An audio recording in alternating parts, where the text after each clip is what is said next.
It's another episode of the Gauntlet podcast. My name is Jason. My name is Steve. My name is Dan.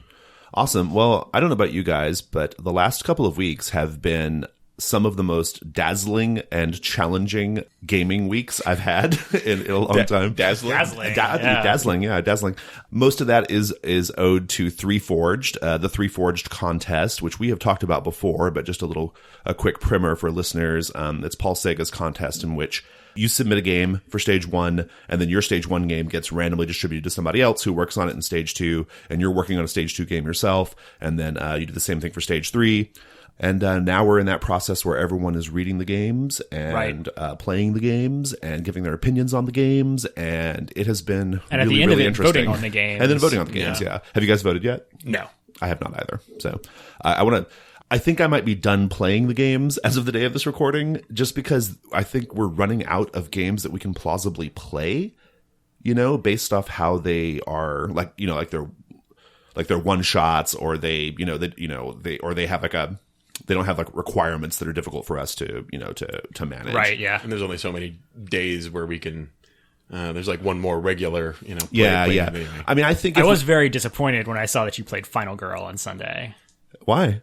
Because I was waiting for another Threeforged playtest review to roll in. Well, I was planning on doing Urban Shadows, but I got really busy and didn't have time to prep. So, and I think everyone showed up planning on playing Urban Shadows, and I pulled the rug out from under them. Unfortunately, it was a good game of Final Girl at least. Well, let's start with that. We'll do our Threeforged games. We're going to talk about those. We played a bunch of them, but let's just go ahead and do the games that were not Threeforged related right now. So, since you mentioned the Final Girl, yeah, we played the Final Girl yesterday. It was the last time I will get to play the Final Girl with Face to Face Houston. It was very, very, very sad. Very sad. Yeah, it was very sad. Yeah.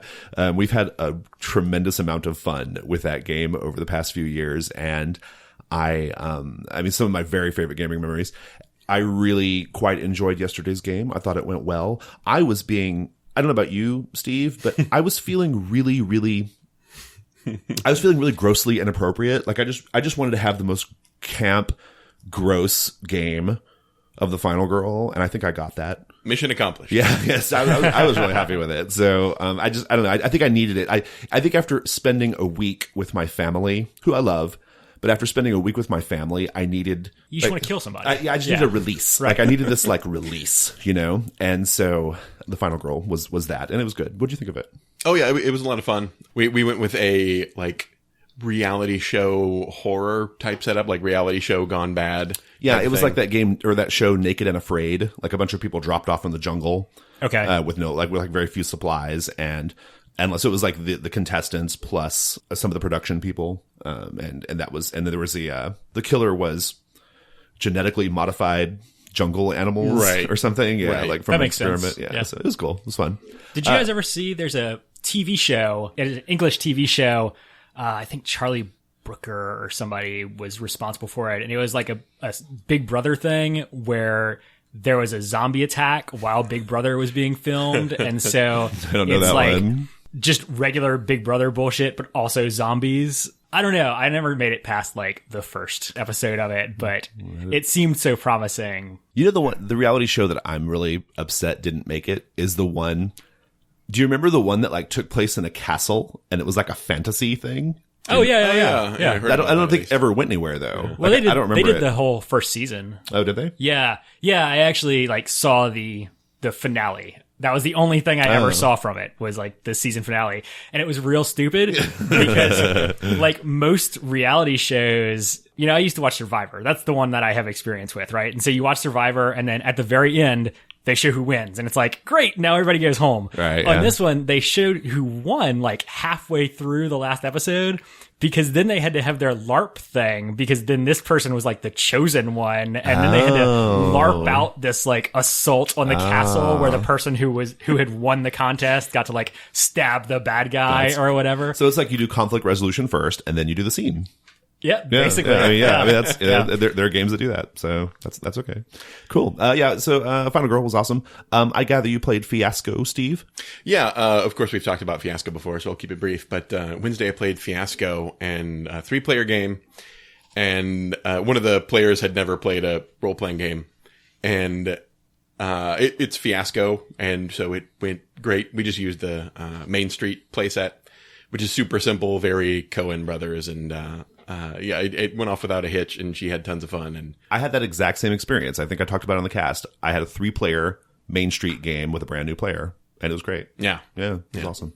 Did you make a role player for life? We can hope so. I'm going to try and run him through some Monster of the Week next. Either that or the Final Girl, probably. Oh, good. Cool. Yeah. Awesome. Speaking of the Final Girl, we've already spoken of the Final Girl, so fuck that. Good segue. Yeah, I know. Sorry. Monster Hearts. I've been doing Monster Hearts on Gauntlet Hangouts for our Saturday morning cartoons event. As of the day of this recording, we have done 3 sessions. It is going so good.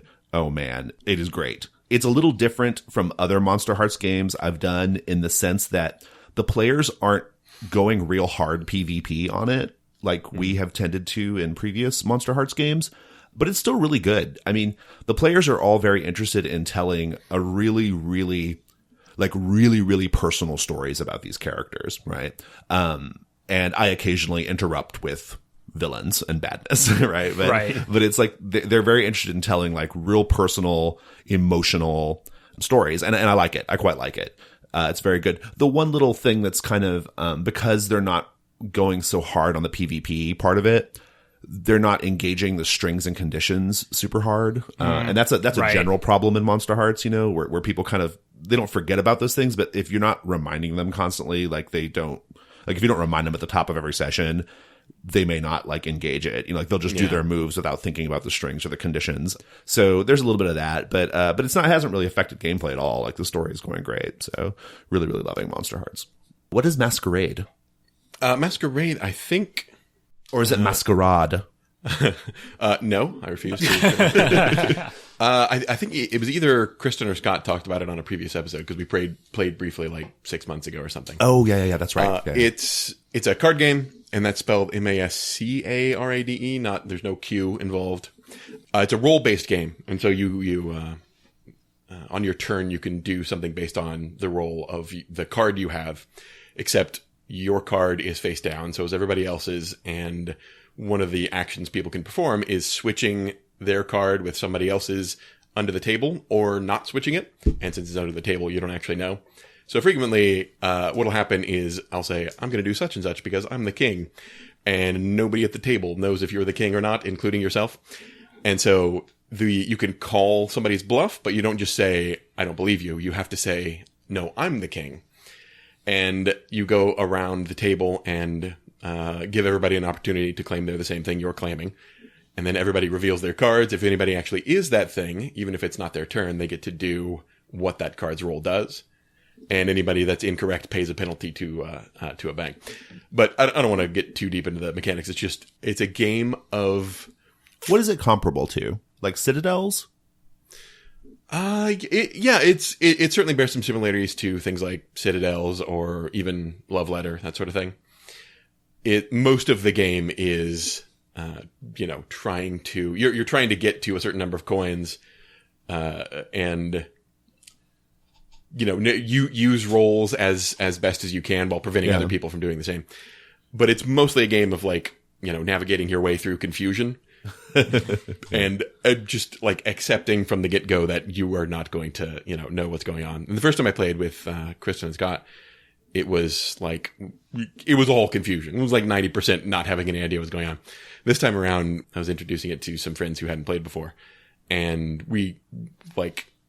there's some actual strategy there, it turns out. And turns out I'm really not very good at this game. But I knew that going in, so that's fine. It's still a lot of fun. Yeah. Yeah, I need to check that one out. Dan, did you play any games that were not Threeforged games? I only play Threeforged games now. All right, it is done. Did you hear that, Paul Sega? You have captured Dan's gaming life forevermore. All right, well, let's go to that. Let's go to Threeforged games. Dan, tell us about one of the ones you did without us. One of the ones I did without you. Let's talk about Children's Radio Hour. Children's Radio Hour. So give us a 60-second overview of these games. I think is the best way to go. Yeah, sure. Yeah. Okay, so I'll do this in 60 seconds, real time, without breaking character. So you are a actor who is in charge of or an actor on a children's radio show, and you have to... Well, back up. What is a children's radio show? I don't even know what that is. Like, what does that mean? A radio show produced for children, like the Lone Ranger or something like that, right? So like like an old-timey sort of thing, okay, right? All right, yeah. Does it involve sound effects? Yes. Yeah. So, I mean, you're also, and everyone is their own Foley artist throughout this whole thing. Nice, that's cool. Which is great. And so, yeah, like you, the player, are playing an actor who is playing characters on a radio show. It takes place over an hour straight. Like it has a strict 1 hour time limit. And during the course of the radio show, your actor has certain like goals that they're trying to do. Like one person is a rebel. And so they want to make characters that bear similarities to political figures and make them look bad. And then another character is like a magician. And so they're trying to get certain combinations of like numbers and colors and stuff to be mentioned, right? Oh, okay. Huh. It never really goes into depth about why you care about any of this stuff. Right, That second one sounds weird. Yeah. It is kind of weird, but basically it's just like everyone has a list of things that they're trying to shoehorn into the radio show, right? And then as you're playing, you're introducing those things, you're listening for other people to introduce them, and like if they say something you like, you can give them like a little fan mail thing, right? To show like, hey, I liked what you did there. And presumably you want to collect those tokens. It never tells you why, but presumably just because like having more tokens is better than having less tokens. Right, you would yeah. want to continue to do the things that got you tokens, I think is the idea. So one player is also the station manager. It's a satire of capitalism. Sure. Yeah. Yeah, let's go with that. One player's a station manager, so they're watching the clock because you can only break character during commercial breaks, which are 2-minute segments that occur like at strict smart. times throughout the game. Great. It's sort of smart. Okay. So It sounds great. it does, yeah. Like it's a little bit opaque when you first look at it, but like it doesn't take a lot of work to figure out what's going on and what you're supposed to do. But actually playing it is super incredibly hard. Just because you have so much stuff going on and you can't ever stop, right? The clock is always running. You are playing an actor playing multiple characters. So you have to keep track of who you are and then who all of your characters you're controlling are. And then you have to do that for everyone else so you can interact with them correctly. Okay. You're also, anytime you break character, you get like the station manager throws out a dead air token. And if 3 of them come out, then like your show gets canceled, which only happens at the end, though. It's not like you just stop. Right, yeah. Like, I think it would be really good if it was just like you played a record scratch sound effect or something, and it was just like, nope, you guys Done. fucked up. Yeah, We're going home. we're outta here. But yeah, so you're doing that. You're writing these cards that are prompts. So you have stacks of cards in the middle that have prompts for characters, locations, and things. You do this during? Yes. Oh, okay. So you start off, everyone makes one of each, but you burn through them really quickly. And so that's kind of how you get your stuff into the play, right? So you'll write if you want to make fun of a political person, then you write up a character who has similarities to them. And then no matter who picks it up, because it's random which one you get out of the stack, no matter who picks it up, they will introduce them as someone who is like identifiable according to your criteria as like corresponding to this political figure. And so then you can embarrass them or whatever. So you are writing all these cards as well as while you're going along, and you can't ever stop for rules clarifications or anything like that. Like if you don't know what you're doing, then you're just fucked if you can't figure it out on your own because you can't ever ask questions. Okay. We actually ended up, I think that during the commercial breaks, you're supposed to be playing as your actor, right? And like interacting with the other actors. Sure, yeah. But we used every break, we were like, okay, what the fuck is going on? And we were trying to like figure out how like just get rules questions worked out during these breaks. Yeah. Because it's a really weird thing to have like your actors who you know basically nothing about suddenly like jumping into them and having a scene with the other actors during these like weird 2-minute interludes. Yeah. I don't know. So yeah, in general, it was super fun for the 30 minutes that we played it. Okay. But we were all freaking exhausted just at the end of 30 minutes because you're just trying to hold so much in your head. Is it a LARP? Like, is it supposed to be a LARP?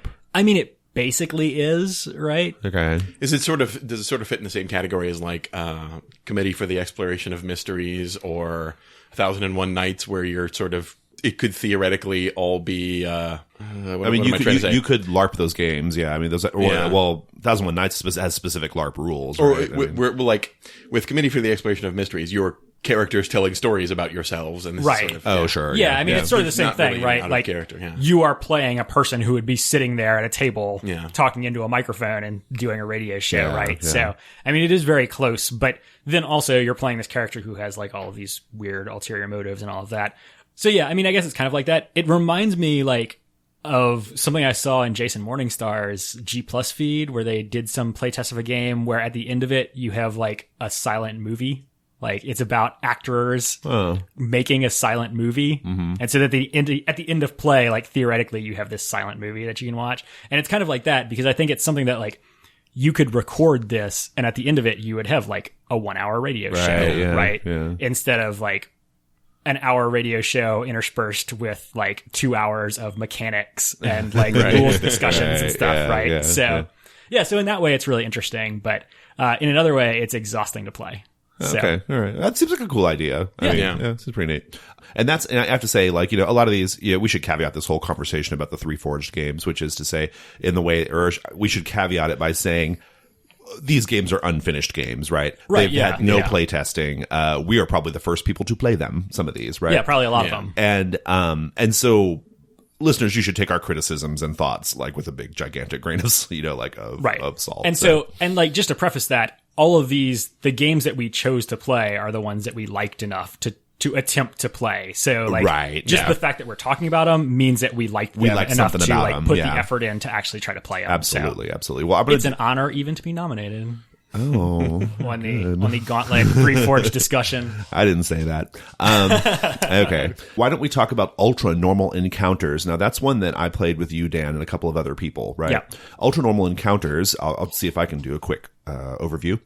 You play a group of people who have been kidnapped by some sort of entity, presumably an alien entity, but it could be like a Bigfoot or something also. It could be. Some kind of entity. You are all in the gameplay, you're all being interrogated by Men in Black or like, government agents about what happened. And now the thing about this game is each of the characters has a different idea about what happened. So I might think it was, like the Blair Witch Project, and you might think, Dan might have thought it was like, Bigfoot that kidnapped us, and another character might have thought it was aliens. So we all have like a different story, and the gameplay is really quite neat. The gameplay involves basically you answering questions from the other players who play the agents when it's your turn, when you're the spotlight character.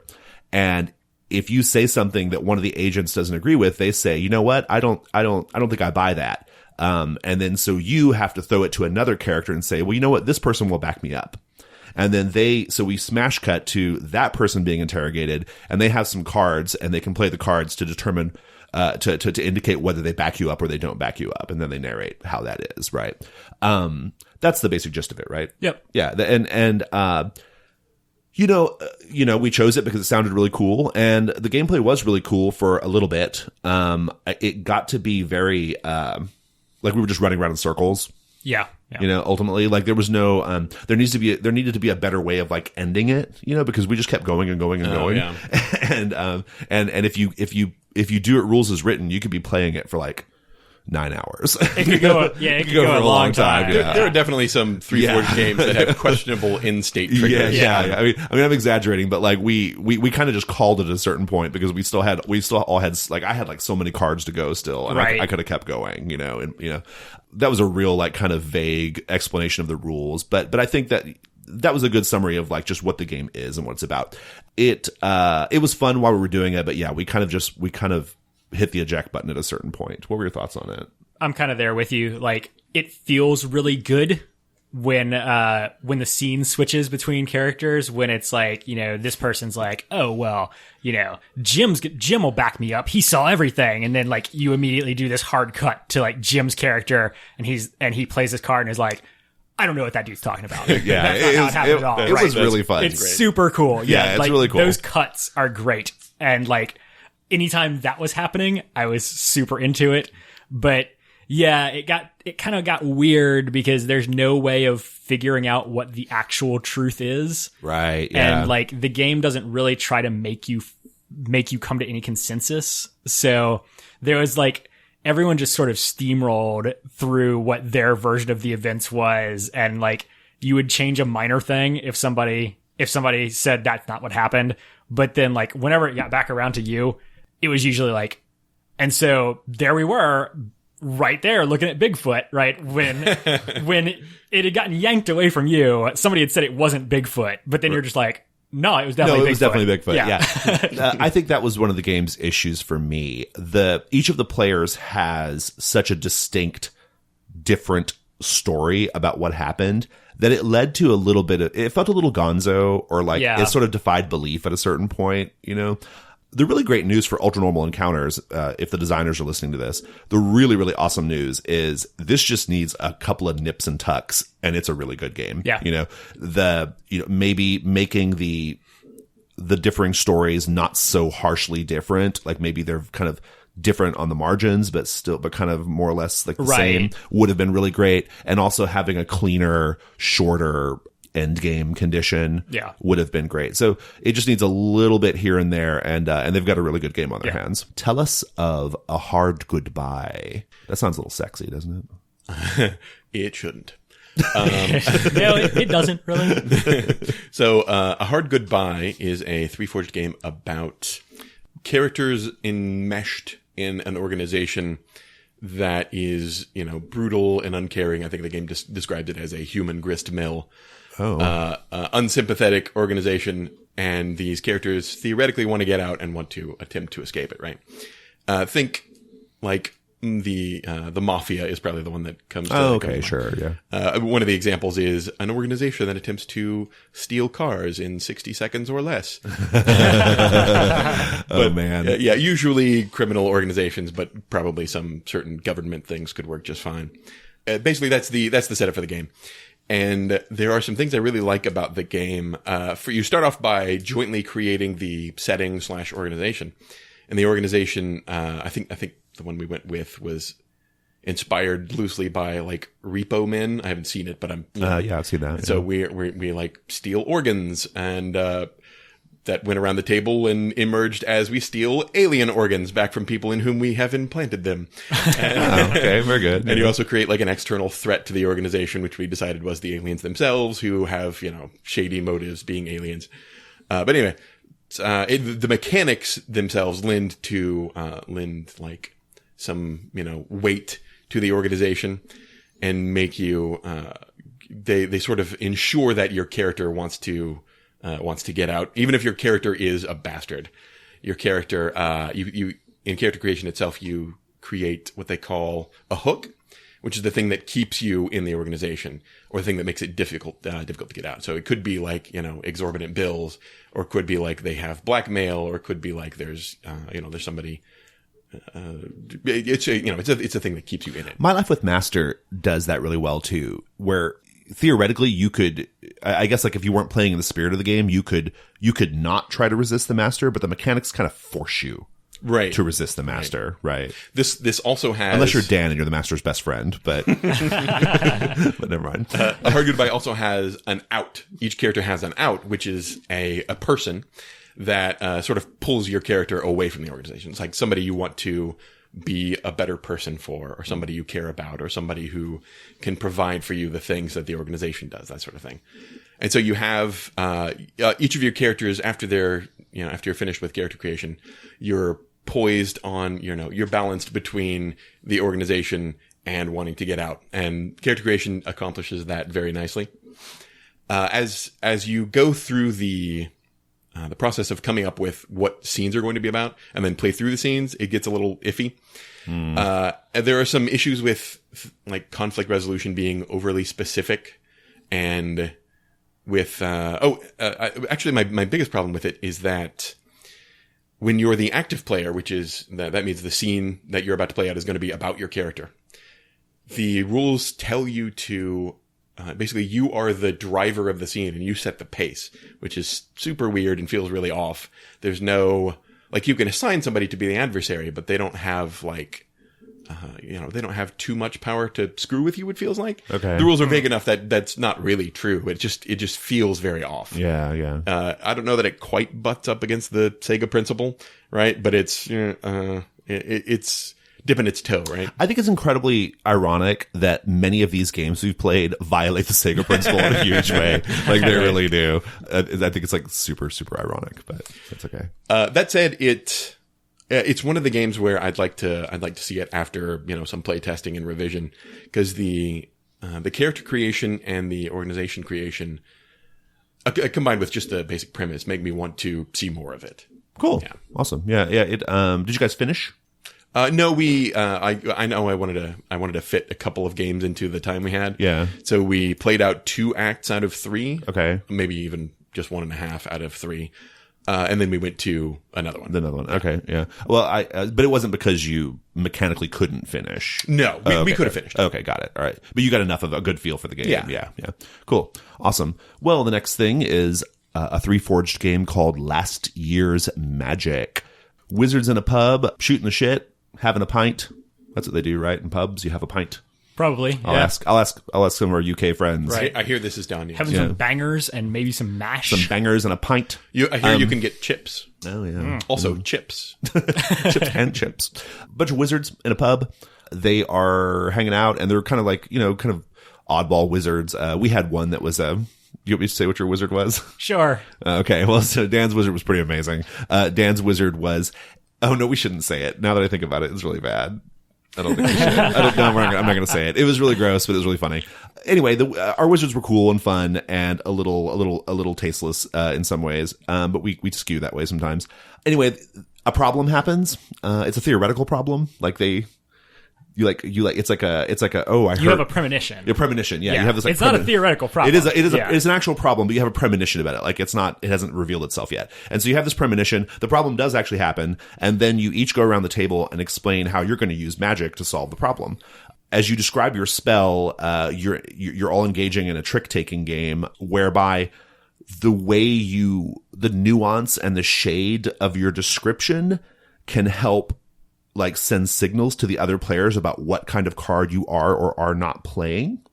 The idea is you want to play the highest of the most popular suit, right? And so there's a bit of a skill to it. I think if you were going to I think this is a game you could actually get good at, like you could become more skilled at by playing it. You could become more skilled. I don't know that you could ever become good at it. Good at it. Yeah, that's true. And so there are like these 4 categories of magic corresponding to the suits, and it's like spirit of the earth or something, and connections between people and whatnot. And so But they're actually much more vague than that. Yeah, they're super vague. You are describing them in much more concrete terms than they're describing. Yeah. They're definitely very like kind of vague.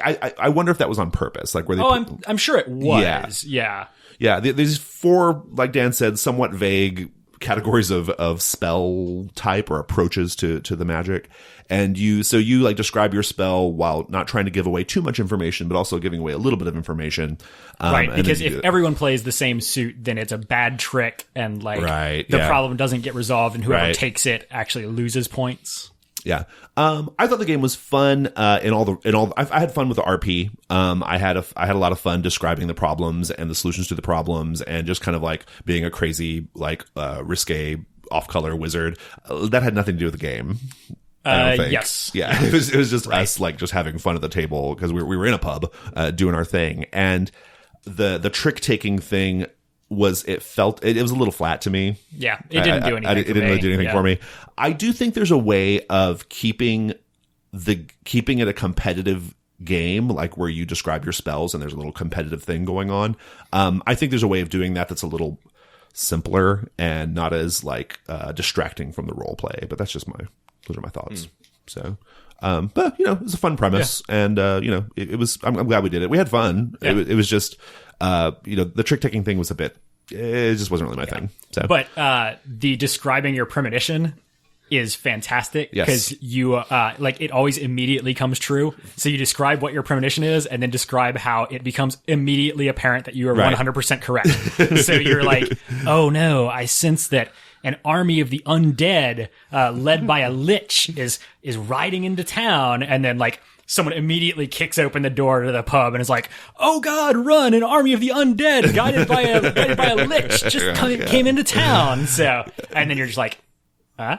right? Right? There was we had a lot of comedy going on at the table. We had a lot of fun, and I guess that, the game gets credit for that. I guess because in the setup, right? But I'm not sure I could see a group of players who are not as like vivacious as us, who are just wet mop bucket people, just sitting there not knowing what to do with this game. So sorry, I don't mean any of that, listeners. That was my podcast character talking.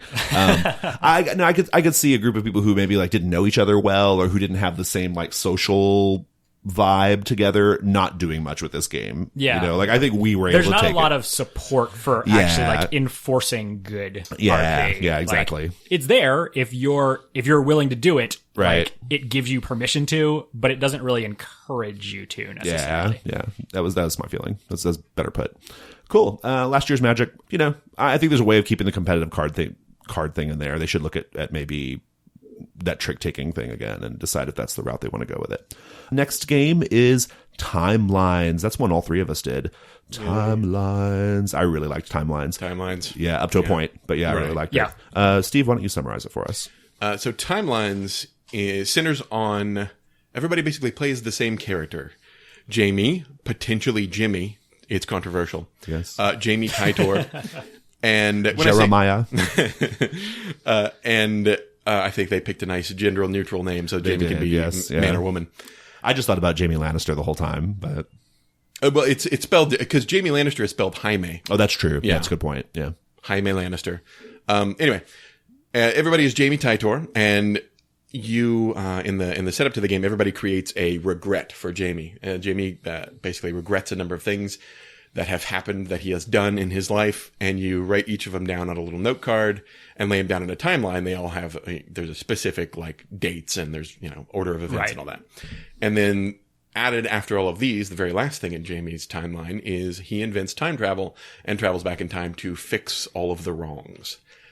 And the game plays out as everybody takes turns being a slightly different Jamie than the one that went through his life and did stupid things and then invented time travel. Right, because the Jamie whose life you are screwing with becomes the Jamie who the next person plays. Right. Yeah. Yeah. And it's a brilliant premise, and I think we all have, things we regret having screwed up in our lives, and it's very... I don't. I think most of us have things we regret having screwed up in our lives, and it's nice, and you can get to the some pathos and some relatability. Right now, Jason B is in another part of my timeline, going like, "There's nothing to fix here." Yeah, no big deal. I know. I definitely wouldn't be like creeping around my middle school in a trench coat. I don't have any regrets from that far back that I feel like had any great repercussions on my current self, but. And what's cool about it is that each successive Jamie will go back in time, and you'll play out a scene where actually, first off, what I like is you play through the regret scenes. Yeah. So you get a nice baseline for what an asshole this guy is in our case. And you understand why he regrets the things he regrets, because it had serious repercussions. And then Jamie invents time travel, goes back in time, and creates more horrible repercussions, because after he changes the thing he wanted to change, that can have ripples in time and alter the things that came after it. In theory, that's great. That's so awesome. It is. And it really is. In practice, it involves you writing down on note cards, at least for every one, you'll roll dice to see if they, subsequent events actually get affected. And if they do, you write down, you have somebody write down basically how it gets changed, how it's slightly different, but still screwed up. Right. More or less. And like there was one, I went back far enough in time on my turn and altered events, and then the dice came up and changed all 4 regrets after that one. Right. Yep. And that took, I don't know, like 12 hours. Your turn to change? Your turn took an hour. Yeah. It's the amount of bookkeeping in this is like, that was my issue with it. The game is incredibly cool premise, and actually technically works. I don't think it's totally functional, as far as like, there were no giant gaping mechanical problems with it. The bookkeeping is oppressive. It is because basically no one can do anything until you have till your turn's done and you've done all your bookkeeping, right? Right. It's not like Right. it would be a little different if you could like work on the bookkeeping kind of like as you were going. You cannot. Right. Like the rules require you to, okay, you've done all this, you've had all these ripples. I have to sit here and wait for you to change every one of these goddamn things because I can't start playing until I know what the new situation Right. is. And it's not So even you know just which thing to go back in time and and it's change. not even just like, oh, matters of like writing down some stuff on cards. You got to think of that stuff too, right? Right. So it's like I got to think about what happened, and then I have to go write it down in a brand new card. There's even a lot of bookkeeping, and then like when you get a brand new character, let's say it's my turn for the subsequent Jamies, and I'm Jamie C or whatever. I got to write down a bunch of stuff about like Jamie C's regrets, right? Oh, right, yeah. Right. yeah, and so That was the thing we started skipping after the first turn. yeah, I we think. just stopped doing it because it was like so it was just time consuming. And so it's a game that theoretically works and I love it conceptually. I haven't even we said this earlier before we started the cast. I think about it every now and Yeah, then. yeah. You know, I do. I think about it. I think like, oh man, like I really want to go back and make like the smooth playing version Right, of I've that been thinking game. about it myself Yeah. too. Yeah. So the designers of this one, they have a real winner on their hands. They've got to get that bookkeeping shit under control. Right. Like they've got to figure that out. And to be fair, that's the sort of thing that you won't know unless you play test, right? Yeah. Like it may not be Yeah. apparent to you if you don't like actually play the game. So, but it definitely gets I think it's getting one of my votes for sure. Yeah, it definitely And is a highly placed vote from me because I really, really dig it in so many other ways. So, Dan, you didn't say much. Do you have any thoughts on timelines? I think you guys pretty much summed it up. The one thing that I thought was a little bit weird was like we had some situations where it was like you changed something in grade school and now 30 years later you don't get in a traffic accident. Like Butterfly effect, man. But nothing happened. Nothing changed in between. So stuff like that. And then it was like, okay, well, you're gonna have to give me a few minutes to figure this one out this while happened, the rest of the table waits, right? Yeah. So There are lots of like crossroads in the game where it's just like you're all just sitting, doing nothing, Yes. waiting for things to happen, like waiting for someone to think of something or waiting for a thing to get written down. Like it's really, really challenging in that But way. by the I think time- there's a way of doing it though. Did we talk about whether you could do this play by post? We didn't mention it. It would be a complex play by post, but I think it would work better. Yeah. Yeah. Because the time lapse doesn't matter. Right. Right. Yeah. Yeah. Cool. Timelines. Yeah. Listeners should go check that one out. That one gets a gold star for me as far as all these games we're talking about. The Clinic is another game we played that same night. Really great concept. I don't know how much time I want to spend on this. Really great concept. It was not playable. It wasn't playable. I'm sad to report. So The Clinic, really cool concept. I loved, it jumped out at me like in a huge way when I was going through the games.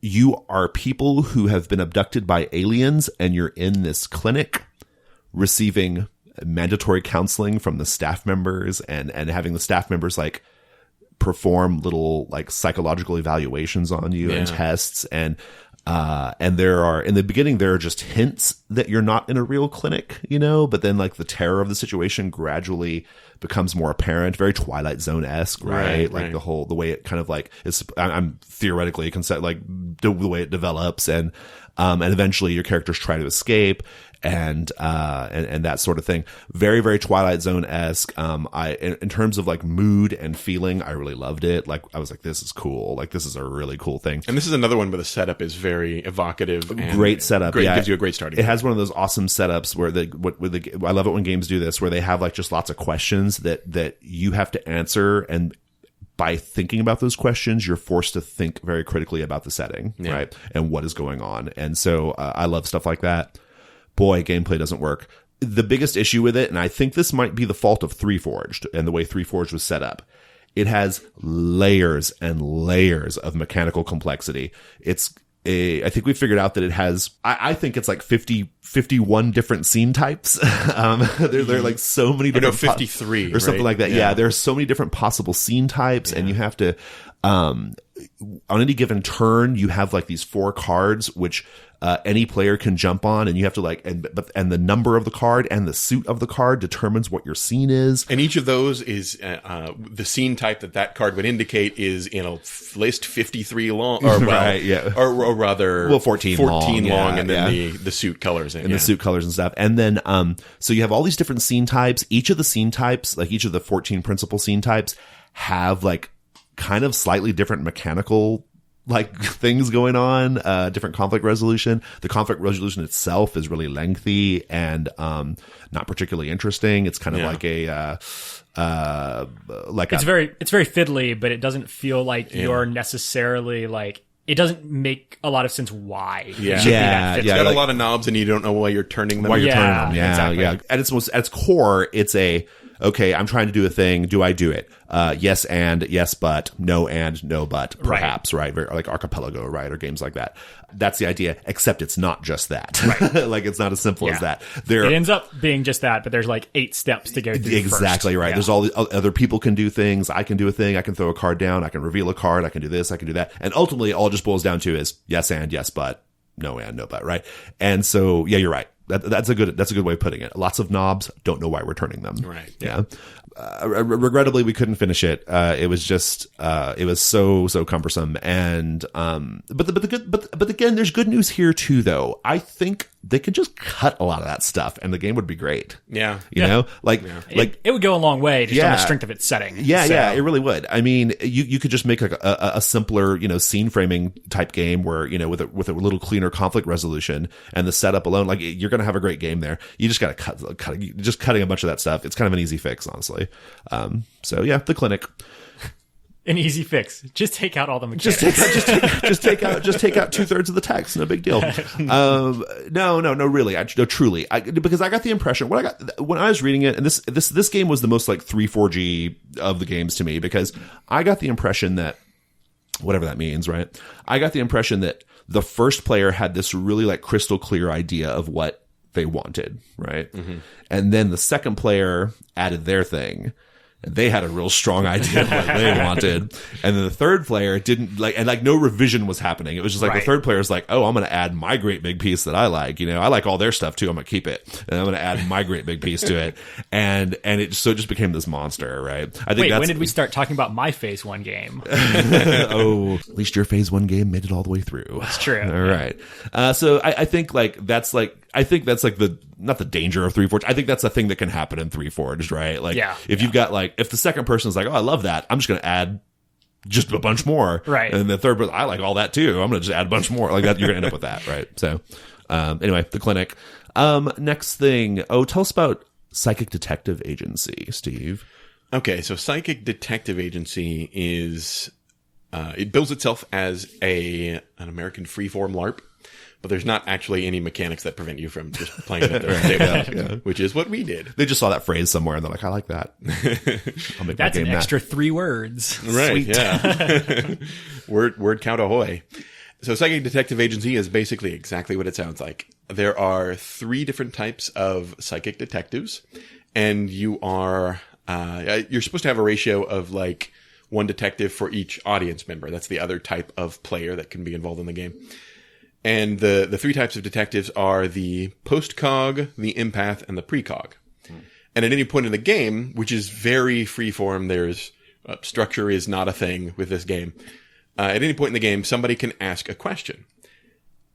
Raise their hand to ask a question, because it's billed as a LARP, so there's lots of hand signals and whatnot, right? So you raise your hand, ask a question. What clue do we find here? Something like that. And if it's a question that, like that one, is in the present tense, then the empath answers it, because they sense their the present. And if there's a question that is phrased as something that happened in the past, who killed this person, then that goes to the postcog, who knows what happened in the past. I feel like that would make for a very easy detective game. Don't jump ahead. And then if there's a question about something that's going to happen in the future, the precog answers it, and then you're supposed to work to immediately incorporate that into the almost like the what was like the last year's one? Magic, yeah, right? Yeah. We weren't great at immediately incorporating things or jumping to it happening. I think we should have been a little bit more on the ball with that one. But so again, there is no structure to this game. Nothing is going on rules wise aside from asking and answering questions. Pretty much. Okay. Huh. And if there's I left something out. If there's any detective that isn't in play, because again the ratio is supposed to be pretty much 1-to-1 with detective and audience member, then an audience member asks the question aimed at whichever detective isn't present, right? But anyway, So you're going through and setting up, and in my experience, pretty much immediately solving these mysteries. So it's like, what evidence is there of a crime? Well, there's body parts all over. Whose are they? Well, it's this person's. Well, shit. Who did it? Done. It wasn't quite that bad, but it was a combination of Guys, we're really good at detectiving, don't you think? Seriously. right.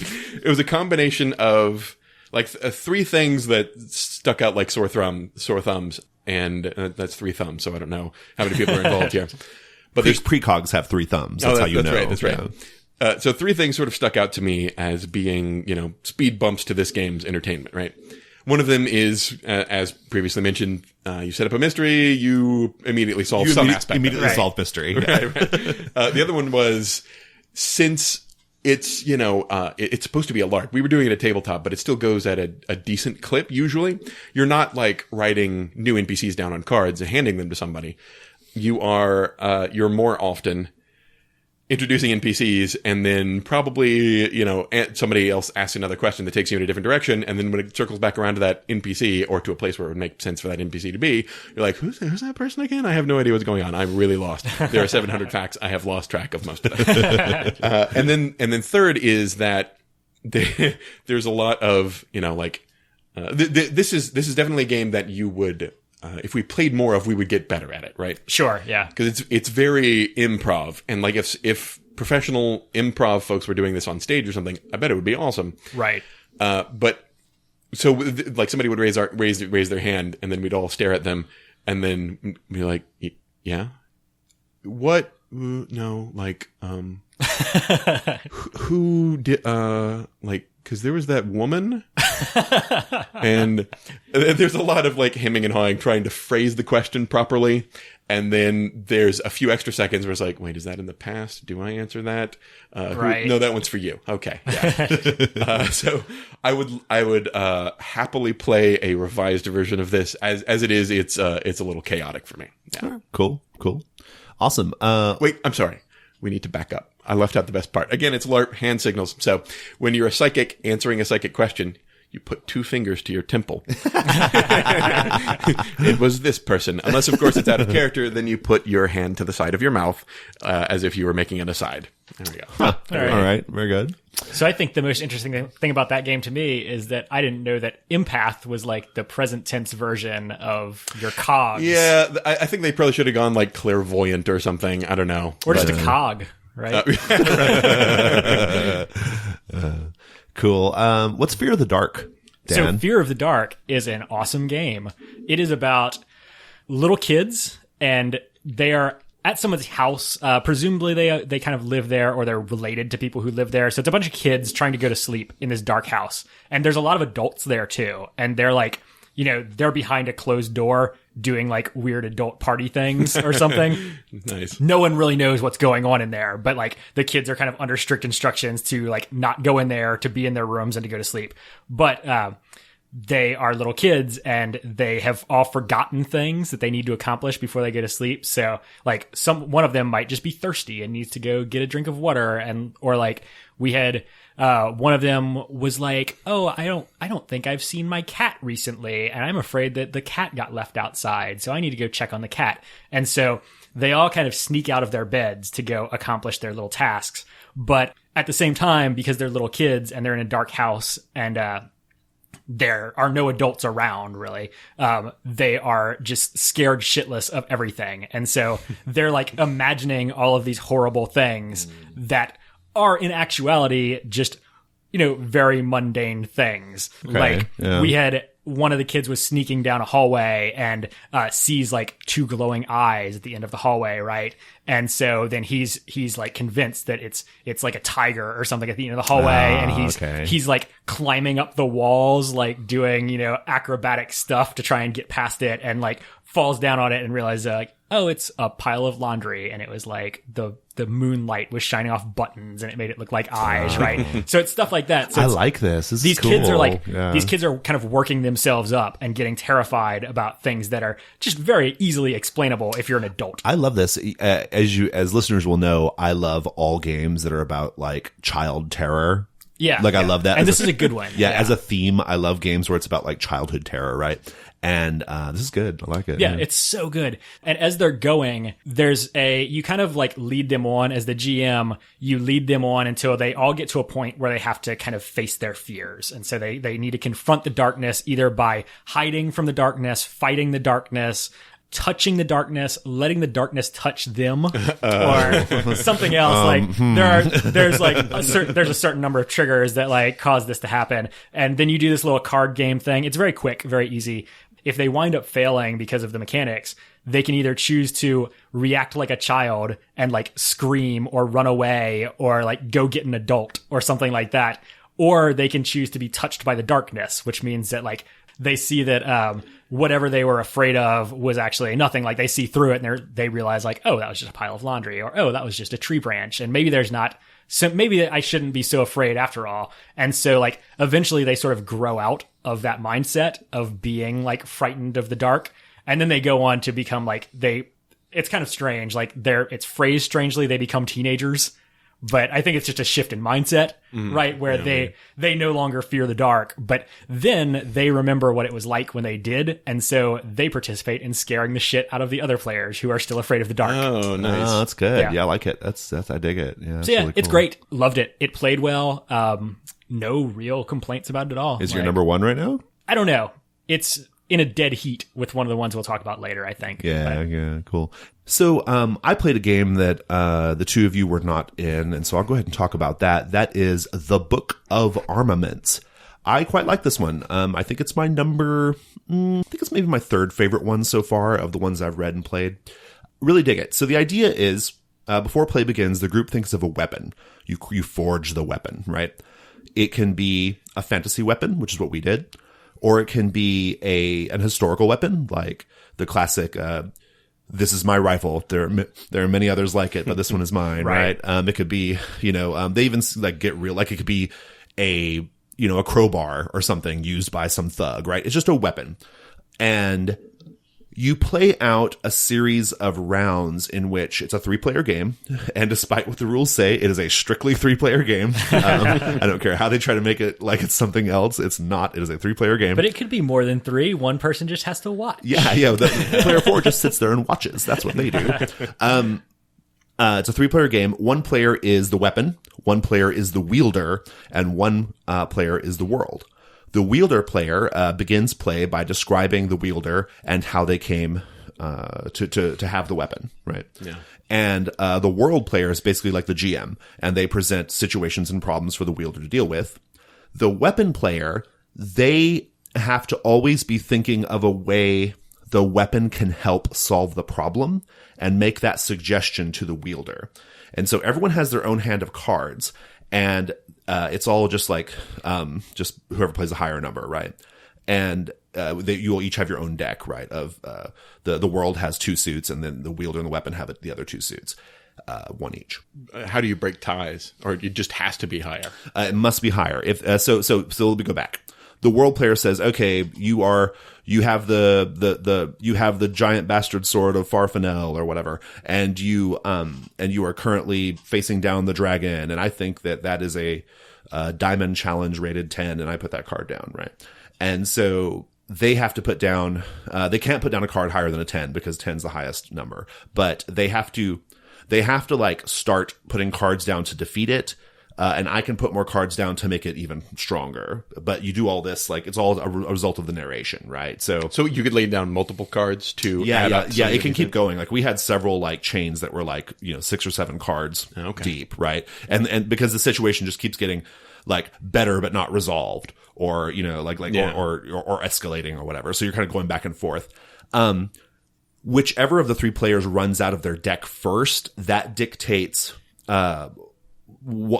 several things. Like it dictates whether the overall scenario was successful for the wielder, whether the wielder dies, and whether the weapon passes on to a new wielder. Okay. And so that's a round of play. And then you switch roles, and now Dan's the weapon and I'm the wielder and you're the world. Mm-hmm. Right. And then, you play it out. In our game, we played 3 rounds so that everybody got to do each role once. And every time there was a different wielder. So we got to see like a different slice of history of the weapon, right? And we had to describe like how the weapon came to be in their hands, and we were doing a fantasy thing. So like the weapon was traveling for like, it was like hundreds of years of time between each wielder, right? And so they each told like slightly different kind of stories, and but all kind of focused around this weapon. It's a really, really cool thing. It has a little bit of an In a Wicked Age vibe to it. Yeah, that's the parallel I was drawing. Yeah, it has a little bit of that vibe to it. It plays perfectly fine. It's fast. It's very fast paced. Like you are just lots of like narration and card playing, but the card playing part of it's real quick. You know, it's not like super complex or anything. And you tell some good little stories. I quite liked it. It has one little feature that's kind of out of place. In between the rounds, you do this. I guess it doesn't say in the rules whether you have a discussion about it, but you're supposed to think about. Do you think the weapon had more of an impact on the soul of the wielder, the souls of the people that were affected by the weapon, or the deeds that were done? Three things that are all a little fuzzy and a little bit those of last two especially sound like they're kind of the same little thing samey. Yeah, ways. so it's a little samey, and you make a decision, and each person can only choose from two of them depending on what role you're in. So you can't even choose from all three, which is another weird thing. And so you put a card down to represent your choice, and then you reveal them, and then based off how it turns out, someone gets a token, and based off your roll. And whoever has the most tokens at the end gets to decide the final fate of the weapon. That part of the game was super flat. It had it was super flat. But like you said, Dan, they're kind of samey, those three categories, and so it didn't feel. It just wasn't very. Sounds weird. Yeah, it just wasn't very good. It was just kind of like, that's kind of dumb. But I do think there's a way of accomplishing that thing of like, how was the wielder's soul affected by the weapon? I think there's a way of doing that, and also maybe even keeping in the slight competitive aspect to it about who gets to decide the fate of the final, of the weapon, the final fate of the weapon. What they've got in there now is a little not so great, but the rest of the game is really cool. I really dug it. I hope to be in touch with the designers on this one too, because I would love to kind of give them my notes and say, hey, you just nip and tuck here, tweak this, tweak that, and your game is going to be awesome. So how long does it take to go through about a round? We played 3 rounds, and it was a total of about 2 hours. Okay. Hour and a half, that's 2 hours. a long time. A third of that is a long time for a theoretical fourth player to sit out. Yeah. That's why I said it's a strictly so 3-player affair. during that, like, is it fun to be the weapon? Because I feel like that would be the role where your options are the most limited. I was okay with it. I mean, because one of the things that happened in our game was it got a little gonzo because we were doing a fantasy weapon, and so we didn't have as many limitations on like what the weapon's capabilities were. Okay, right. So, right. So, but if you were a crowbar, say, I feel like all of your suggestions would be related to hitting people with a crowbar or prying things open. Thank you. Right. Yeah. There are lots of things you do with the crowbar. Maybe like laying it across a gap and walking across it. It's a very long crowbar. You put it on top of a wire, and then you hold both ends and zip slide down a it. thing. Yeah, right. Exactly. Absolutely. That's Is there some? I think there was some sort of language in there that said that you had to use it violently. Isn't that a thing? Oh, that might have been a thing. Yeah. I may have. Yeah, I don't think you can actually do that. Yeah. Zip line somebody off the top of a That might be building. Right. That might be DLC. I think I don't think we were doing that. But so I think if you were a knife, like sitting there going, "Hey, you know what you could do." like I could see that being fun for a while, but if the rounds take too long, you could take me to the pawn shop and get some money, and then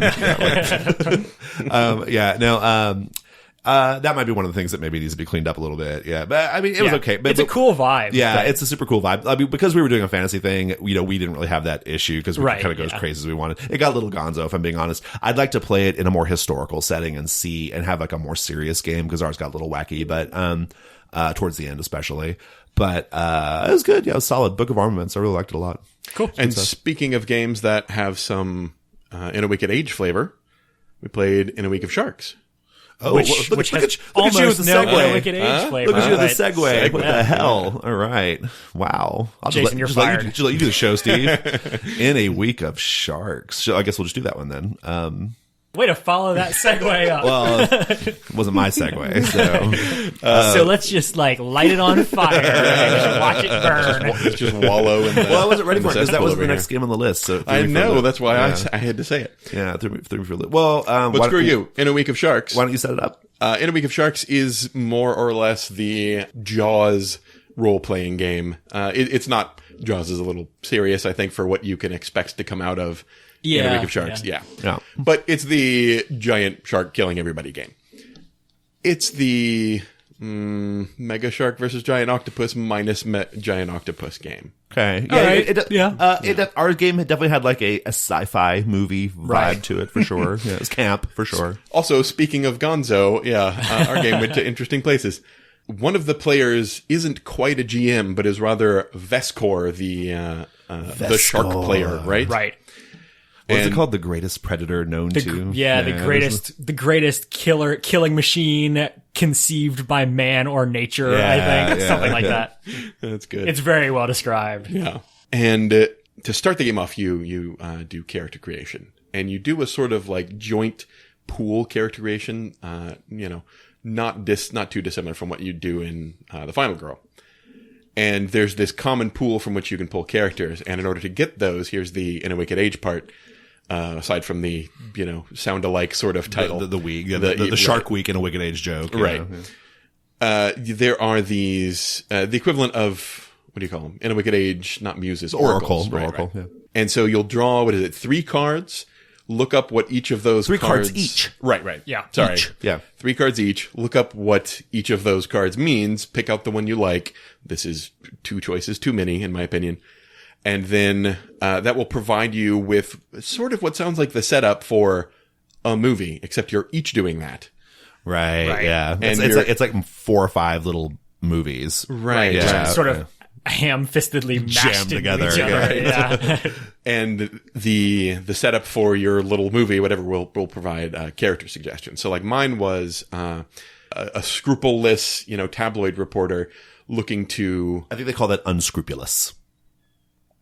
Well, I said scrupuleless, but that yours is actually a word. But if mine were a word, which it isn't, it would make sense. Thank you for that. Yeah, sure, unscrupulous. Sure, let's go with that one. Unscrupulous. What? No. Sure. An asshole. Unscrupulous. An asshole. Yeah. Who wants to basically bait the shark. A person with into, no scruples. Thank you, Jason. Who wants to bait the shark into causing a stir and potentially eating people. They don't care so long as they get a story, right? There's that person, and then the spunky kid that's out to stop her, and then her accomplice. I'm saying her. I don't think it was gendered. It's just I made it a woman. Right. Yeah. And so that's my 3 characters that I'm throwing into the pool. And then I was doing a James Bond-esque villain trying to capture Vescor to do evil with him, and the scientist that I was forcing to do this for me, and also my thuggish manservant. Like, and then somebody had like a surf competition. Right. Russ had a champion surfer. Champion surfer who swore never to go back in the ocean. Right. Yeah. So there were all these it was weird. Yeah. And they divided up into protagonists and antagonists. Another weird feature, yeah. Right. Yeah. And I think we ended up with 6 antagonists or something? Yeah. 'Cause I had 2 antagonists to 1 protagonist. We had moments where we were all just antagonists. Yeah. And I think that was supposed to affect the rules a little bit or something. Yeah, I think you were supposed to have been better about the ratios, creating them in the beginning, but it was unclear because it seemed like they mentioned something about trying to keep the ratios of antagonists and protagonists similar, but I thought they just meant about the characters being played, but I think they might have meant the characters in the pool I didn't read the rules for that one, Dan. I know you did. What was the point of even having the characters divided into protagonists and antagonists in the first place? Well, because different things happen. So, if an antagonist wins a scene, then something different happens than if a protagonist wins the scene. Because, the antagonist might get what he wants, but then he becomes doomed or something. And then there's some way that a protagonist can become doomed, but it's in a different way. So it's just they have different results on the table, essentially, depending on how the scene goes for them. Yeah. You were our Vescor. Did you do the same setup thing, creating characters? You no, didn't, did you? I just thought about how cool sharks were while you were doing all of that. I really enjoyed it. yeah, it's just to kind of like sum up real quickly. It's like Steve said, it's basically like a campy Jaws by way of the Final Girl. I think the Final Girl, if they could have done a Final Girl joke, I think it would have been a little better than In a Wicked Age, but a little more appropriate. The Final Gill. That's pretty good. Yeah. That's pretty good. Okay. So it's got that kind of like camp vibe. It's got lots of characters. I had some issues with the game. For one thing, you don't even get to play all the characters. They're just there on the table. Right. You play your character until they die. Right. Instead of switching from scene to scene like in the Final. Yeah. So that's weird. So there's a bunch of characters just sitting there, like not doing anything. And what that means is the characters you have time in the game to get to know, they're gonna die. They die. Yeah. And so the ones left alive at the end, you don't give a shit about. Right. Yeah, that was a weird feature.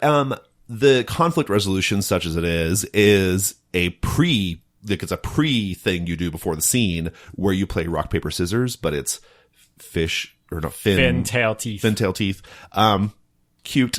Too cute. Cute. Probably. Cute. Okay. Like it was cute the first time. That was it. I mean, and it's unclear why you do it before. That was not clear to me. Like, why couldn't you just get to a point of inflection and then? Well, because you do it twice, and the first time you do it, like based on who wins, that determines how the scene starts out. It determines whether like who starts out with the advantage in the scene. Oh. And I didn't then, like it. Like the second one kind of shows how it ends. It probably doesn't need to be that I complicated. didn't like it. Yeah, that was weird. All that said, I had fun. It was really fun. Like I was enjoying my character. I was loving Vescor. Dan was really working in on Vescor. I think he did a good job with it. What was Vescor's? We do the little thing that we thought was really funny that happened, like, or talk about that, like the little anomaly in the rules. Oh yeah, so right, so I forgot that came out of the rules. There's a result on the table where if you first tie and then win in your 2 rounds of rock, paper, scissors, the description of how the scene should go is the character accomplishes what they want, but they require a certain item to do it. And so we didn't really know whether that was supposed to apply to Vescor or not, but I mean, it's what the rules said. So, So we had the scene where like, we were in a restaurant or something with a glass floor, and so that everyone sees Vescor swimming around underneath, and then they see like blinking lights attached to all of the moorings that are like that are holding up the dock that this restaurant is on, and then Vescor blows the plastic explosives and the whole building crumbles. And so then like Vescor just spent the whole rest of the game just setting explosives on land to blow people into the ocean, and just generally using explosives in very creative ways. I thought Vescor was very smart. So he is the most dangerous predator known to. He really is. Man in nature. Yeah, honestly, it was a lot of fun. But I have to say, and I said this in my write up too. The whole time I was just like, I'd rather do the Final Girl with a shark killer. Yep.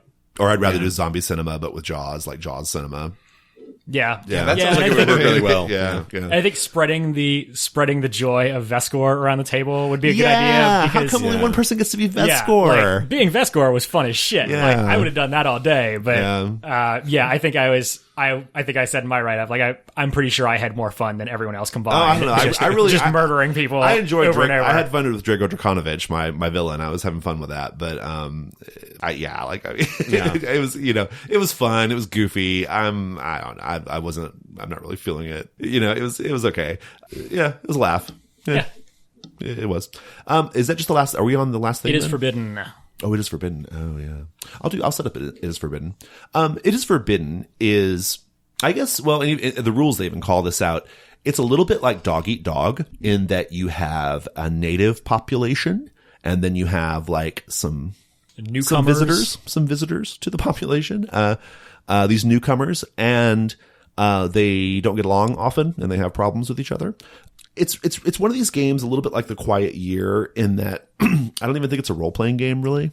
It's kind of more of an exercise that you do to explore a theme. In fairness, they give you the option to either do it the way we did it, which was not really a role-playing game, or to play out scenes, which would probably not be too engaging. The rules, I read the rules for it, and they seem to really, really like this. They made that an option, but I think you could kind of tell that they didn't mean for that to be the way it's played. You could RP those scenes, but we'll get to that in a second.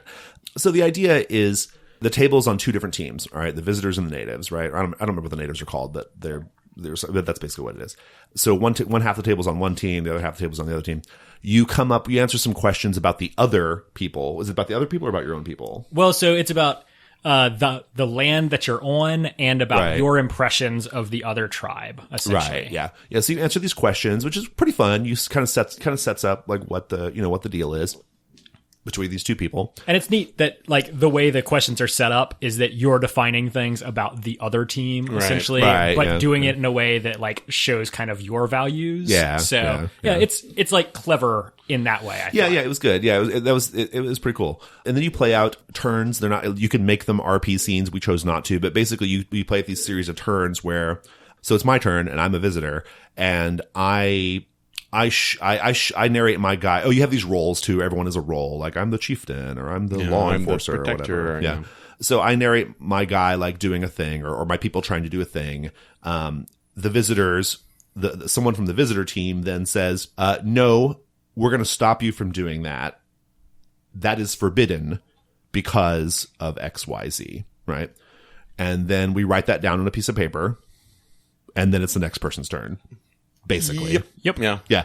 And you have these 3 rounds in which you go around the table 3 different times doing that. The first round is supposed to be like low level kinds of infractions. Right. Things that would cause insult. If you Right. broke And them. then each round gets progressively like more serious. So it's like the third one is like a level of infraction that can lead to violence or death. And then at the end, you're supposed to have a conversation at the table, a meta conversation, presumably, where you decide whether the people are going to go to war or not, based off all these various infractions. It works. It's fine. It took about 20 minutes to play. It was really, really fast. It felt like a really solid setup process for another game. Yeah. That's what it felt like. Yeah. I think if we had done the RP, we could have stretched that out and maybe made it a little bit more salient, but I'm not sure because I think it would have that microscope problem where we're just suddenly role playing a scene. Right. With no- characters who have never really been introduced. Yeah, and- yeah. We're just suddenly role playing, and it's totally disjointed. And not only that, with It Is Forbidden, you pretty much know where every scene's going to go. Oh, hey, you can't do that. Here's right. Yeah, yeah. Every scene has the exact same outcome. You can't do that. I'm going to stop you. Here's why you can't do it. It was just a little dull, if I'm being honest. It was fast, so I guess there's that. I don't know. It didn't make much of an impression. Yeah. I mean, Yeah. it was. I think like there's something there, and I dig what they were going for because I like Dog Eat Dog as well. But they even acknowledge that Dog Eat Dog is better. they say that in the rules.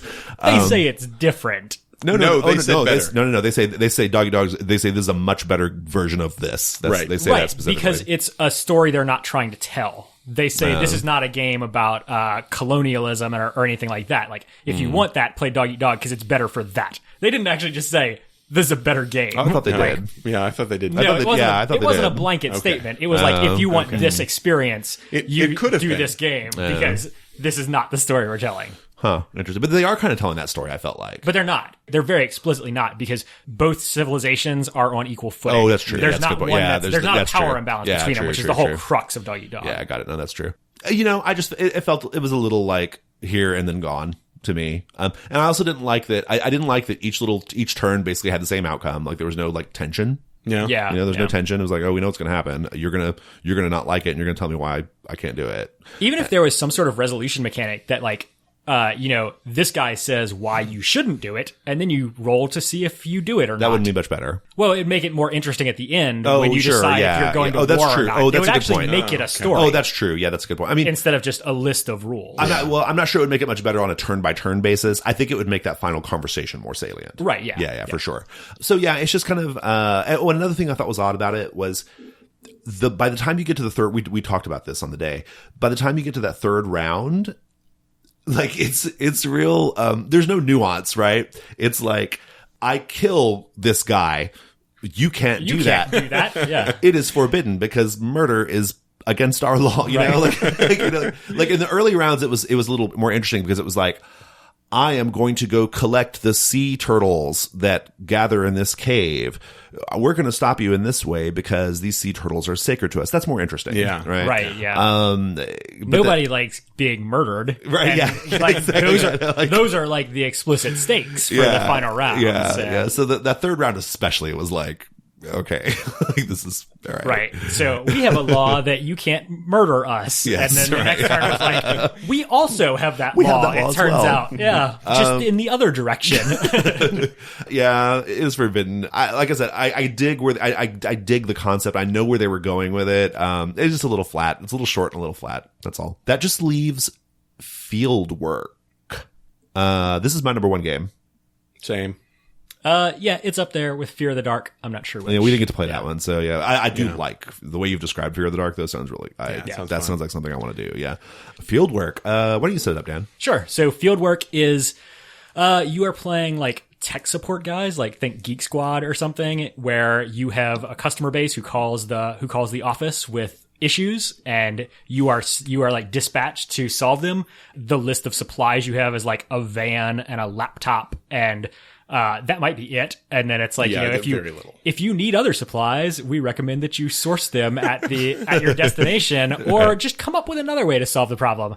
But the issue is like you're going out on these tech support calls, but there's been some sort of supernatural event like in the recent past. Right. So long enough that people aren't necessarily freaked out by it, but like everyone is still adjusting, I get the sense. Yeah. So like, I think ours was something like the stars are 76% perfect or something, right? So the stars are 76% right. Yeah. So like, we had just incursions from the demon realm or whatever. Like, so you're dealing with issues like that.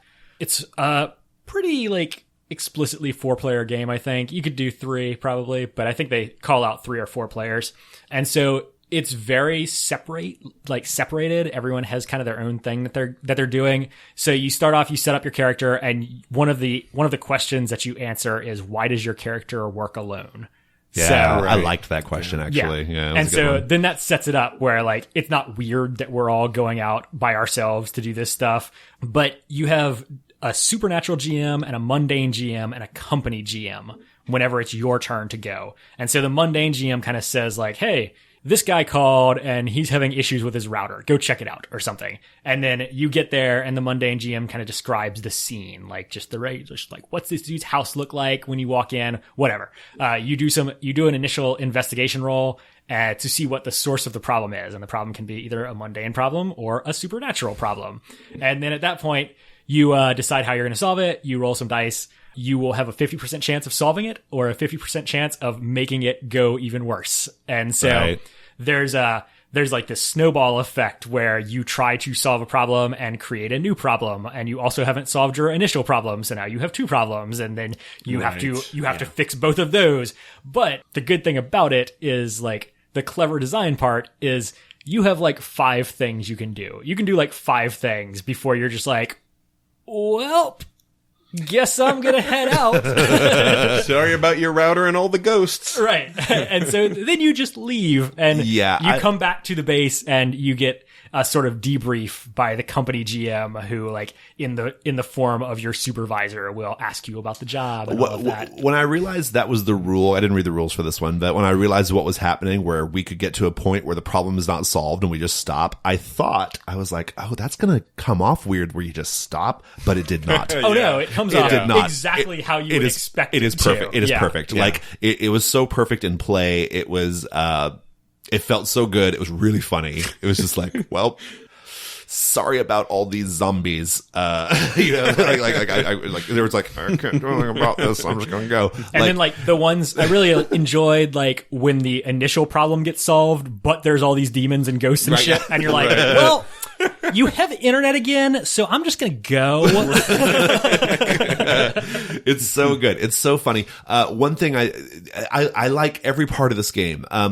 So you did mention that the mundane problems can become supernatural problems, right? Yeah. And if they do, then the supernatural GM can come in and they describe the supernatural. Yeah. It was kind of implied by stating the different GMs, but yeah, the problem. So you might just be doing a mundane problem, and that's surprisingly fun because like you're still doing a little role play, you know? Right. And like the mundane GM is still supposed to make things interesting. Right, so even just describing like how shitty the like hoarder's house that you go to is, right? And like you have to like find the router underneath like 50 years worth of pizza boxes or whatever. Yeah. And but all then that. if you roll in the supernatural die, the hoarder has were-rats, right? Yeah, it's great. I also like that when you're out on the call, you form bonds with other players, and those bonds, you start with some, and then you also get some mid-game where you have a scene where you're all just having lunch, right? You know?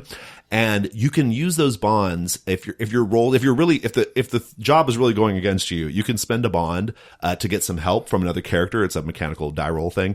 But I like that. I like that you can just like call in your bond and, you know, you press the bond off and be like, hey, you know, you have a little conversation over the phone and you have to have the awkward thing of like, well, it was a downed, you know, power line, but now it turns out it was a vulture zombie, you know, like you right. you know, like it's good. It's really good.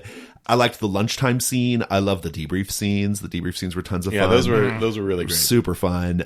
Because you can, you know, we all chose to go with like kind of an Office Space vibe on that, you know, right. Where it's like, you know, we're going to, you know, like this sort of like middle manager, you know, like self-important, you know, unconcerned middle manager guy giving you your 1 through 5 number review, but you can't get number 5 because, you know, it's just, that's aspirational, right? You know, like that whole thing, like it was really fun. Yeah. And especially because those scenes have no mechanical purpose. Either. It's but they're pure good. RP, but they work so well. Well. It's good. It's really great. Steve, what were your thoughts on it? This is the only game I played out of the 7 that I played, Threeforged games, that I would happily play again without change. As written, yeah. I'd play it just as written. Yeah. And the dice mechanics are, it's not like your character attempting to do things really, because it's just sort of like the way you interpret what happens in the scene. Yeah, right? yeah. It's fodder for how things go wrong. Yeah. Right. It's pacing and scene setup and stuff. And as that, it works great. Yeah. Yeah, it's terrific. I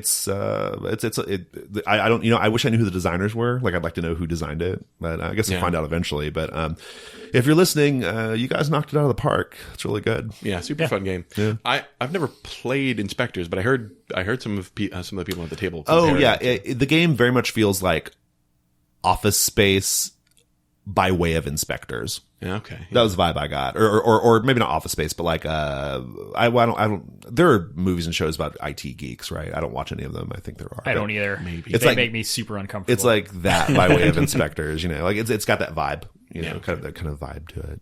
Inspectors is like, your company is specifically a ghost busting company. Right. This is different because it's ostensibly mundane tech stuff, but with supernatural interrupting. Right. Yeah. Just the supernatural is prevalent enough that like 50% of the time it's also a supernatural. Right. Yeah. It was good. Loved it. Let's go to the next segment. Hey, so this next segment is not really a segment at all. It's just some thoughts. Just kind of want to spitball a couple of things with you guys and get your thoughts on some things. It always goes really well when we don't have a plan. And I love it. spitball Yeah, I know. things. Redacted segments 002. Here you come. This is my last time in the podcast recording studio because I am moving to New Jersey. Listeners, if you're from New Jersey and you want to play games with me, you probably want to check Gauntlet Hangouts, but maybe also we could get something face to face going. Get in touch on Google+. I am not going to be in Houston anymore, which is a real bummer. It's got me thinking a lot about just like where we go with the Gauntlet and kind of how things are going to be. I don't think face-to-face Houston changes any. I think as soon as you guys get some events on the calendar, working on it. Yes, that's what I've been led to believe. You get that will all be under control. I think a lot about the Gauntlet, and I think a lot about what I'd like to see happen with the group. You know, we started just as originally as like a little club to get together and play indie games in Houston because nobody was doing that. We grew from basically 20 members to hundreds, right? No, all those people aren't active, obviously, but you know, it was basically nothing when I found it, right? And then through a couple of like partnerships, or 3 really, first with Carrie, then with Rob, and now with Dan, we've managed to build this thing up to make it a really fun thing, where it's still principally just about playing games, but we've expanded into, you know, we have our G+ community, we have our discussions there, we've got the podcast, which is a really big thing, and so I just want to get your guys' thoughts on what you think the Gauntlet. What's the next corner we turn on the Gauntlet? Like Merchandising. we have t-shirts. We have those we have shirts. shirts already. True, we have shirts and hoodies too. I have a hoodie. You know, like Move to New Jersey, maybe you'll be able to use it. Yeah, It's true. Yeah. Ooh, I need a Gauntlet starter jacket. Yeah, exactly. Exactly. Yeah, I was trying to think of the word. I think you got to it Friday. What do we do? Is the future of the group online play? That's a question I have. The future of the group is VR. That's my answer. Yeah. Whenever anybody asks about the future, I just say VR. VR. It's working out really well for me so far. It works a lot better now than it did 5 years ago. When I was just VR. You got a shot at it now. Right, yeah. No. Actually, that would be kind of cool. You're kind of a one-note precog over there, Dan. That's true. Yeah. I'm looking at some notes. I think Hangouts is going to be super important to the group. For one thing, it's going to be my way of keeping in touch with you guys and still playing games with you guys, which is super deeply important to me. It's also a great way of meeting other people. We're kind of doing a little bit of it right now with Saturday morning cartoons. We've got some more things getting ready to launch. I think Hangouts is going to be great. I think it's going to be big for us. I think the more we're able to spread our wings beyond being a local gaming club, the better. I just think it's better for all of us. Austin? So I, at some undefined point in the hopefully near future, will be moving back to Austin, where I plan to start up a sister organization. Yes, I love the idea of that. I'm going to need a new logo. I don't know. But Gauntlet Austin. And so why do you need a new logo? Why do you need a logo? Well, I just need a gauntleted glove holding something Austin-y. I don't know what. A breakfast taco. Holding an ironic mustache. Right. Yeah. Maybe you could just put the D20 on a penny farthing or something. It should be a taco. That'd be great. People would be like, why is it a taco? Oh, no. It's a penny farthing with a D20 for the big wheel in front. Ooh. Not bad, Dan. Not bad. That's cool. Are you going to try to go with the same kind of format? Basically use a meetup and schedule games? Yeah. But still have the G+. If it ain't broke, don't fix it. Leave the G+ community as your hub. Yeah. Yeah. All right, cool. I think that's great. David was supposed to be doing something like that in Dallas. But Come on, David. Well, he decided to go to law school, so now he's not in Dallas anymore. But okay. I guess that, that could occupy some of your time. Yeah, it gets a little bit of your time. And I know, it's true. It does.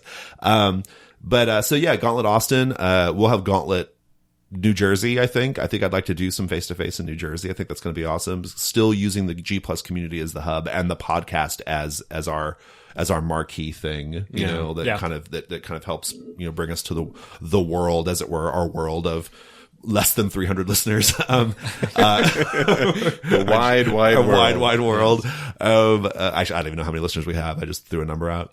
It might be more or far less. I have no idea. So that's the thing. I'm always thinking about ways to incorporate this broader community into things. I think the community feedback segment on the podcast was a thing.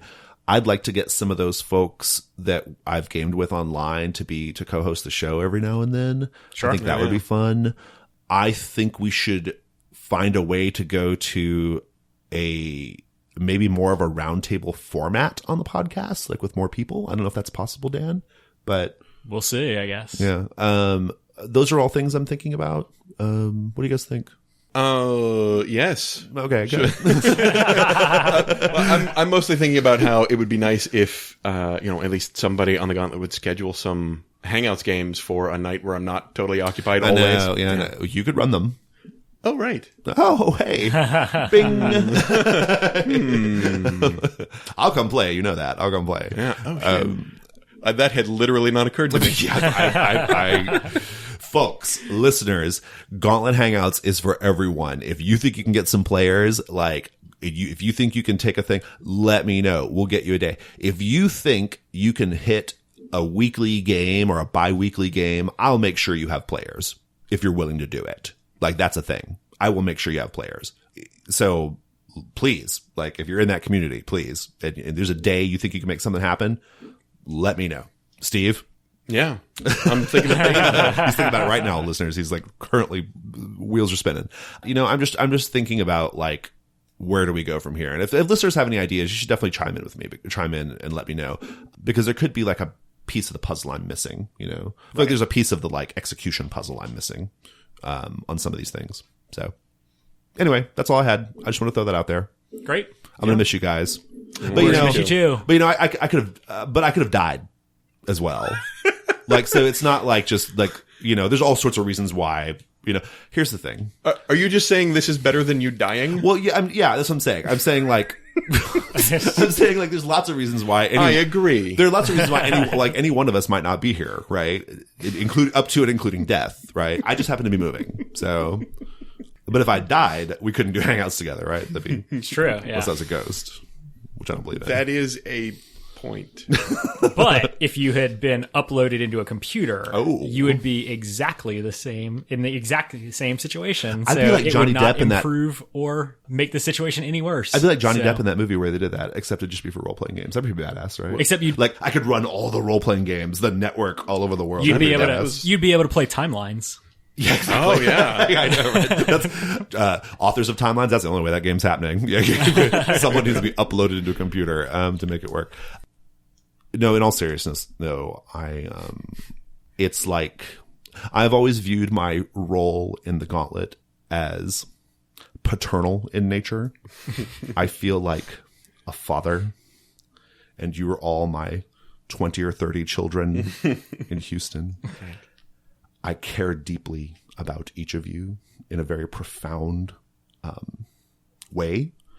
I want you to be happy. I want you to get a good education. I don't want you to do drugs. Can I have $20? Unless it's ecstasy, because that's... How do you feel about actually not hallucinating in a tank of water in a strip mall? I think that's okay. Okay. I'm okay with that. Don't drink the water. Oh, trust me, that's not an issue. And, it feels like I have 20 college-age children, and you're all going off to college on the same day. Except I'm the one leaving. Right. It it's not a seems good like analogy. it's more like you have 20 kids and you you're say you're going to go buy abandoning milk and then You just show up. Oh, that's so sad. No, I'm gonna miss you guys. It's gonna really suck. But that's why every once in a while I'll be at the horse track and I'll be like, I think that's Jason, and then I'll run up to him and grab a stranger's arm and be like, Jason, come back to the. Oh, I'm sorry, sir. I thought you were someone else. Anyway, no, it sucks. I wish I wasn't leaving. This is gonna be totally weird for listeners because the next time we do the podcast, this is gonna be us again. It's just going to be you. Oh, that's true. Oh, yeah. The next time it is just me. Yeah. But then, okay, whatever. So anyway, I just wanted to kind of talk about the Gauntlet a little bit. That's all I've got. We'll miss you too, Dad. You cannot have $20, by the way. Fuck you, Dad. I learned it from watching you. It's true. Awesome. Well, that was our podcast. I had a great community feedback thing ready to go, but this podcast has gone super long. Jesus. So we're going to save that. That's the great thing about community feedback is you can save it for another episode, and I'm going to save it for another episode. If you'd like to get in touch with us, you should join our G+ community. It's called The Gauntlet.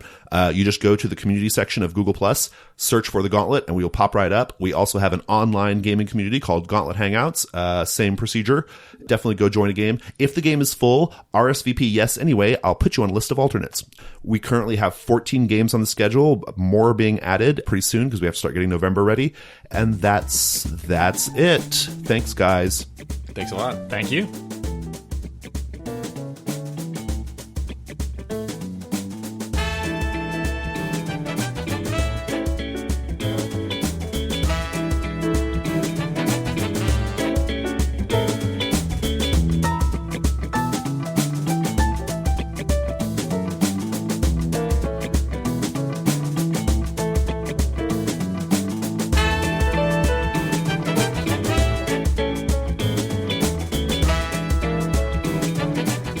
But they don't talk like real people. As you're scrubbing them, they just make weird guttural proclamations, declarations, "You're going too hard," or or "That feels good."